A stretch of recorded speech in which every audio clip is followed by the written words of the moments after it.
오늘도 살아계신 하나님의 말씀의 능력과 은혜가 또 변함없이 또 이 은혜의 자리를 지키고 또 새벽에 주께 기도하며 살아가는 저와 여러분에게 가득 임하기를 좋으신 예수님의 이름으로 간절히 축원드립니다. 마태복음 12장에 들어와서는 예수님을 둘러싼 여러 가지 갈등들을 기록하고 있습니다. 어제 함께 새벽 기도회를 개인 기도로 어제는 대신했지만 어제 말씀해 보면 안식일에 손 마른 자를 고치시는 예수님의 사역을 보며 주변에 있었던 바리새인들 또 서기관들 종교 지도자들이 예수님의 마음을 격동케 하는 갈등을 유발시키지요. 예수님께서는 안식일에 사람을 살리는 것이 중한지 그렇지 않은지에 대해서 물으시며 그들과 또 논쟁 아닌 또 논쟁을 벌이시고 오늘 본문에도 그러한 비슷한 이야기가 기록되어 있습니다. 우리가 그냥 말씀이기 때문에 그런가 보다 하고 넘어가지만 우리의 삶에 적용하면 그런 것이죠. 주일날 목회자가 강단에 와 예배를 인도해야 되는데 아픈 사람에게 찾아간 겁니다. 쉽게 말하면 그런 거죠. 우리 집에 신방 오시기로 하신 목사님이 갑자기 좀 아픈 사람에게 먼저 가겠다고 쑥 먼저 나와의 약속은 멀리하고 쑥 그쪽으로 먼저 신방 갔다고. 예수님의 말씀을 읽으면 다 맞는 것처럼 여기지만 내 삶으로 적용하다 보면 부대끼는 게 있을 수 있죠. 예를 들어 그렇다고 한번 생각해 보십시오. 주일날 와서 예배 드리는데 목사가 누가 아프다고 저 병원에 쫓아가고 저기 집으로 쫓아간다고 여러분들의 눈앞에서 그런 일들이 이루어진다고 생각해 보세요. 안 일어날 때야 당연히 그렇게 해야지 하지만 내 문제로 다가올 때는 그게 굉장히 어렵고 힘들어질 때 바리새인과 종교 지도자들, 서기관들은 그런 마음으로 예수님을 바라본 것이지요.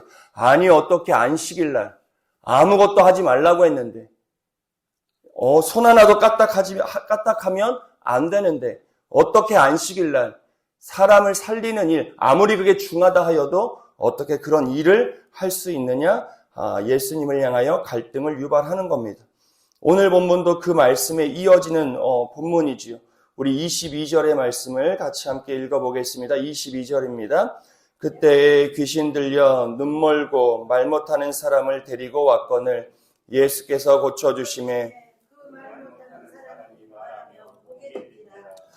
눈 멀고 말 못하는 사람을 예수님께 데리고 옵니다. 그럼 예수님이 당연히 뭐 해야 됩니까? 고쳐주시는 게 마땅하지요. 당연합니다. 예수님은 그런 분이세요. 마음이 상하고 눈이 멀고 말 못하는 자들이 예수께 나아오면 말 못하는 자들도 말하게 되고 못 보는 자도 보게 되며 못 듣는 자도 듣게 되고 귀신 들린 자도 귀신이 떠나가는 놀라운 역사가 누구 앞에 일어납니까? 예수 앞에 일어나는 겁니다. 이게 예수님의 사역이고 이 예수님이 이러한 사역을 통해 이 땅 가운데 하나님의 나라, 하나님이 이 땅과 한 영혼을 통치하신다는 하나님의 나라를 예수님의 사역을 통하여 우리에게 알려주죠. 근데 이 예수님의 거룩한 사역, 하나님의 일을 보는 사람들의 마음이 두 개입니다.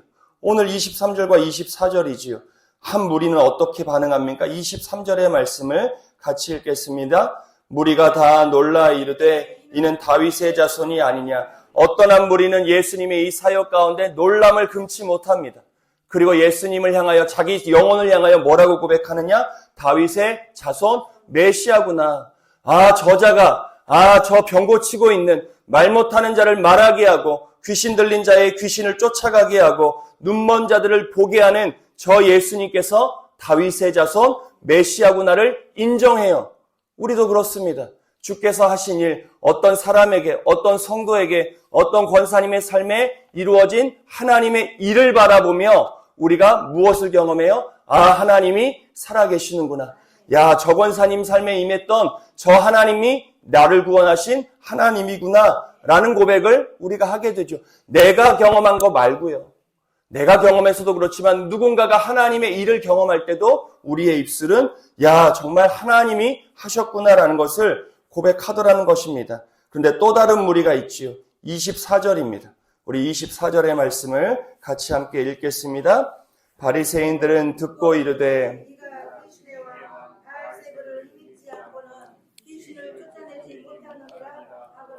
바리새인들은 다른 반응이에요.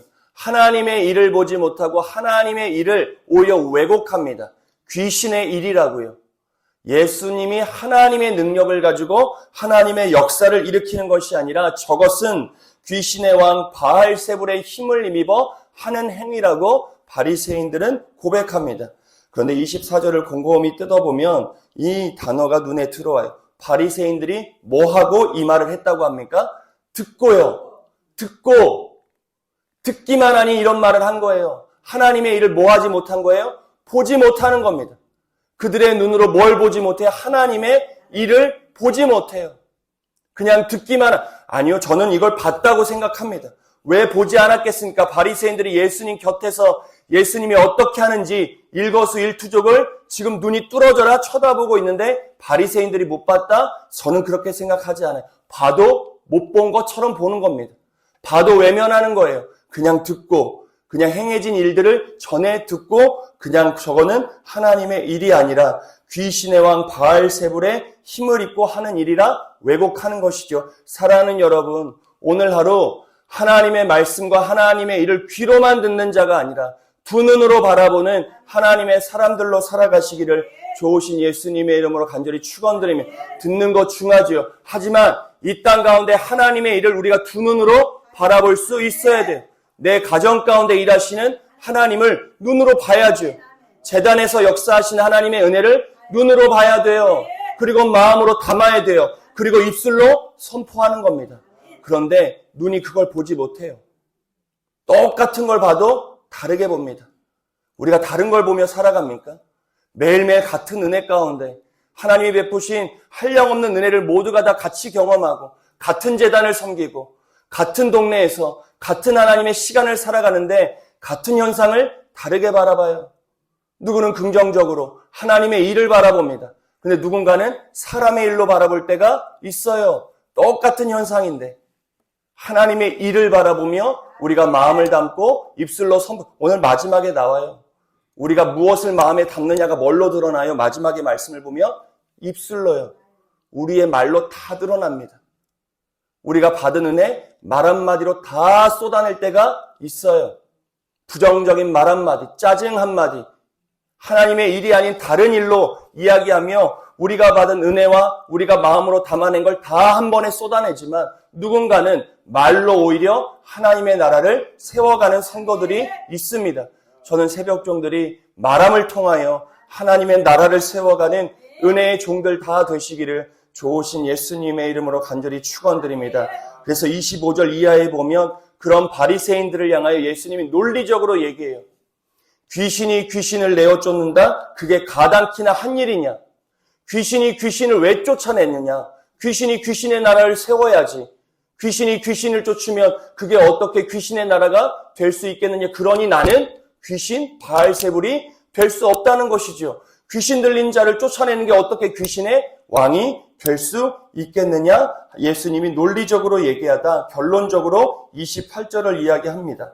28절의 말씀을 같이 함께 읽어보겠습니다. 그러나 내가 하나님의 성령을 힘입어 귀신을 쫓아내는 것이며 하나님의 나라가 이미 너희에게 임하였느니라. 28절 예수님께서 성령 하나님의 능력을 힘입어 귀신을 쫓아냈기에 이 땅 가운데 하나님의 나라가 이미 임했다. 귀신이 쫓아가는 것, 말 못하는 자가 말하게 되는 것, 듣지 못하는 자가 듣게 되고 귀신이 떠나가는 이 모든 역사는 무엇이에요? 하나님의 일이다. 하나님의 나라가 임한다. 그러면서 29절을 얘기하시죠. 우리 29절의 말씀을 같이 읽습니다. 사람이 먼저 강한 자를 결박하지 않고서야 어떻게 그 강한 자의 집에 들어가 그 세간을 강탈하겠느냐? 결박한 후에야 그 집을 강탈하리라. 그러니 강한 자가, 너희가 생각하는 그 귀신보다 강한 자가 있다는 것을 너희가 알아야 이 하나님의 나라가 임했다는 것을 너희가 알게 된다 이야기하는, 귀신 들린 자를 쫓아내는 예수의 영, 그것보다 더 큰 하나님께서 이 모든 일들을 주관하고 계신다는 것을 알아야 하나님의 일을 보는 자가 될 수 있다는, 사랑하는 여러분, 오늘도 전능하신 하나님을 반드시 인정하는 저와 여러분의 믿음의 삶 되시기를 간절히 축원드립니다. 하나님의 전능하심을 우리가 인정해야 돼요. 입술이 아니라 우리의 삶으로요. 우리의 말로요. 우리의 모든 행실을 통하여 전능하신 하나님을 인정해야 된다.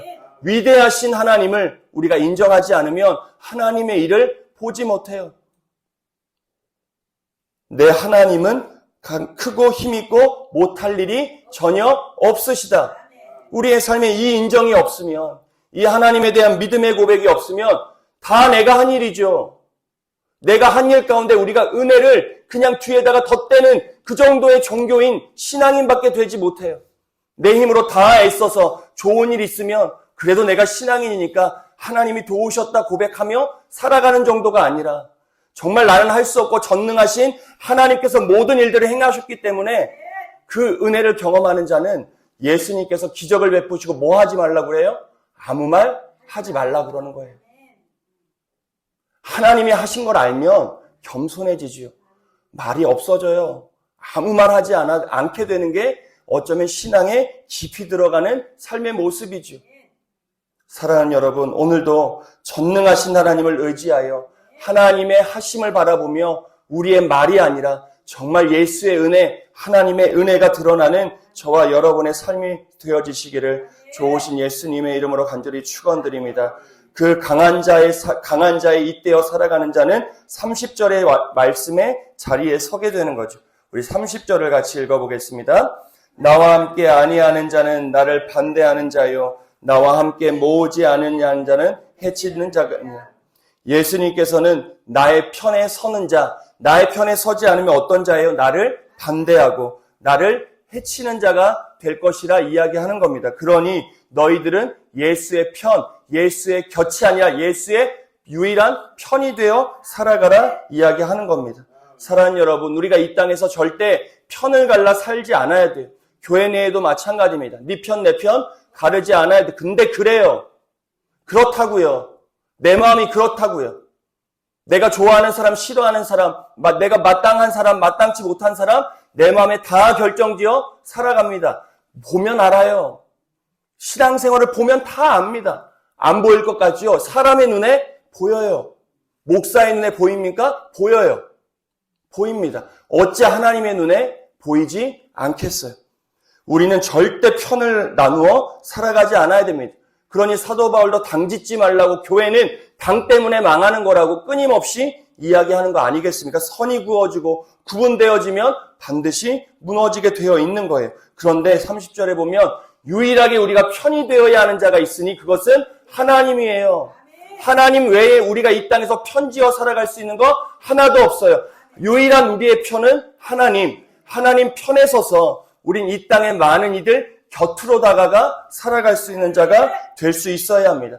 그런데 뜨뜻미지근하게 이것도 아니고 저것도 아닌 삶의 위치가 아니라 하나님을 믿는 자, 전능하신 하나님을 의지하는 자는 언제나 하나님 편에서 많은 사람들 곁으로 다가가는 삶을 살아갈 수 있어야 된다. 사랑하는 여러분, 오늘도 예수의 편, 하나님 편에서 저와 여러분의 삶의 자리가 규정되어지는 은혜가 꼭 있게 되기를 좋으신 예수님의 이름으로 간절히 축원드립니다. 그 자리가 강한 자를 의지하는 자리, 하나님의 나라를 경험하는 자리가 되는 것이고 하나님의 일을 두 눈으로 바라보는 자의 자리가 되는 겁니다. 이런 자의 자리에서 우리가 무엇을 해야 되느냐? 34절, 35절 우리 두 절을 같이 읽어보겠습니다. 34절과 35절입니다. 독사의 자식들아, 너희는 악하니 어떻게 선한 말을 할 수 있느냐? 이런 마음에 가득한 것을 입으로 말합니다. 그 쌍 선에서 선한 것을 내고 악한 사람은 그 쌍 악에서 것을 내느니라. 아까도 말씀드렸다시피 우리가 무엇을 보고 듣고 품고 반복하느냐에 따라 우리의 말이 달라지게 되어 있습니다. 말은 무언가를 표현하는 게 아니에요. 내 마음에 무엇을 담고 있는지를 드러내는 통로가 말이에요. 그러니까 말을 통하여 우리의 믿음이 드러나는 겁니다. 아무것도 아닌 것 같죠? 아무것도 아니고 지나가는 것 같지만 우리의 말로 오늘 하나님 앞에 범죄할 수도 있고 오늘 우리의 말을 통하여 하나님의 영광을 드러낼 수도 있는 거예요. 그래서 언어, 말은 늘 하나님 앞에서 훈련할 수 있어야 됩니다. 무심코 내뱉는 말조차도 우리가 생각하며 내뱉을 수 있어야 돼요. 상대의 삶을 살려내는 영의 말을 전할 수 있는 하나님의 자녀가 될 수 있어야 됩니다. 그래서 하나님께 은혜를 구하고 도움을 구하며 말 한마디를 하더라도 상대방의 영혼을 살리는 말을 해야지. 왜 죽이는 말을 하냐 이거예요. 예수를 믿고 예수는 살리는 사람인데 귀신 들린 자도 쫓아내는 능력 있는 말을 선포하시는 분이 저와 여러분을 구원하신 예수 그리스도인데, 그분을 믿어 살아간다고 이야기하면서 그 전능하신 하나님을 의지한다면서 그 하나님 편에 서서 살아간다고 우리가 고백하면서, 왜 우리의 말은, 우리의 입술은 누군가를 죽이고 누군가를 깎아내리고 누군가의 마음을 무너뜨리게 하는 말로 살아가느냐? 사랑하는 여러분, 우리의 말이 생명을 살리는 그런 언어를 내뱉는 저와 여러분의 입술 되어지시기를 간절히 축원드립니다. 이것은 뼈를 깎는 노력, 뼈를 깎는 심정으로 하나님께 은혜를 구하 우리의 말을 바꾸어내야 돼요. 말을 바꾸어내지 않으면 절대 믿음이 성장하지 않습니다. 내가 아무리 은혜를 많이 받아도, 내가 아무리 오늘 은혜 많이 받아도 딱 1초면 끝나요. 시간도 오래 걸리지 않아요. 딱 말 한마디 하나면 내 은혜 완전히 사그라져. 그게 뭐가 중요해? 아무것도 아님에도 불구하고 내 말 한마디에 사람이 영원히 죽어간다는 것을 우리가 깨닫고 우리의 말, 언어를 바꾸어낼 수 있어야 된다. 그러니 37절 예수님이 마지막에 이렇게 말씀하시지요. 37절의 말씀을 같이 읽겠습니다. 내 말로 의롭다함을 받고 내 말로 정죄함을, 다른 게 아니에요.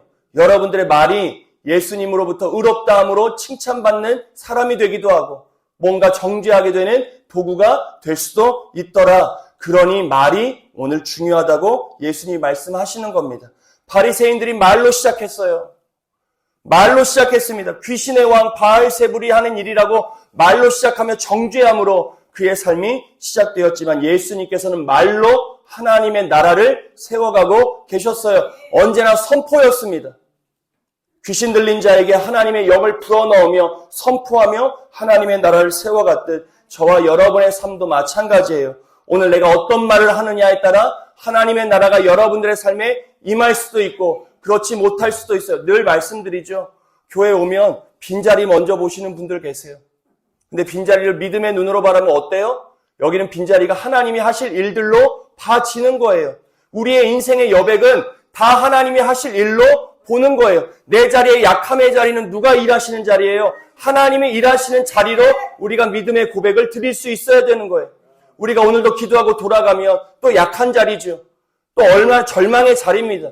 어둠의 자리일 수 있어요. 하지만 그 자리가 하나님이 역사하시는 자리라는 것을 우리가 믿음의 눈으로 바라보며 입술로 선포하는 거예요. 주여, 오늘도 주의 역사가 내 삶 가운데 이루어질 줄 믿습니다. 어두운 방을 들어갈 때 그렇게 선포하고 가는 거예요. 약한 자의 자리에 갈 때도 하나님께서 오늘도 그 약한 자리를 강한 자리로 바꾸어 주실 줄 믿습니다. 다른 사람 다 안 된다고 그래도, 의사도 안 된다고 그래요. 누구도 포기하라 그럽니다. 이젠 다 틀렸다 이야기예요. 심지어 나마저도 그러한 마음이 들어질 때가 있지요. 마음이 어려우니까요. 상황이 안 좋으니까. 하지만 그때가 하나님이 강하게 역사하실 때인 거예요. 인간이 개입할 수 없으면 하나님이 100% 개입할 수밖에 없으니 하나님의 역사가 이루어지는 때가 내 인생의 가장 어두운 때일 수 있는 겁니다. 그때 내 입술이 무엇을 고백하느냐, 그때 내 입술의 말이 무엇을 담고 있느냐, 그것이 하나님의 나라를 세워가는 가장 능력 있는 통로가 된다는 걸 우리가 꼭 기억하며 오늘 하루 우리의 입술이 하나님의 영광을 드러내는 복된 입술로 세워지는 은혜가 있기를 간절히 축원드립니다. 하나님의 일을 하나님의 일로 바라보자. 우리의 삶에 하나님의 일을 두 눈으로 바라보는 자가 될 수 있어야 된다.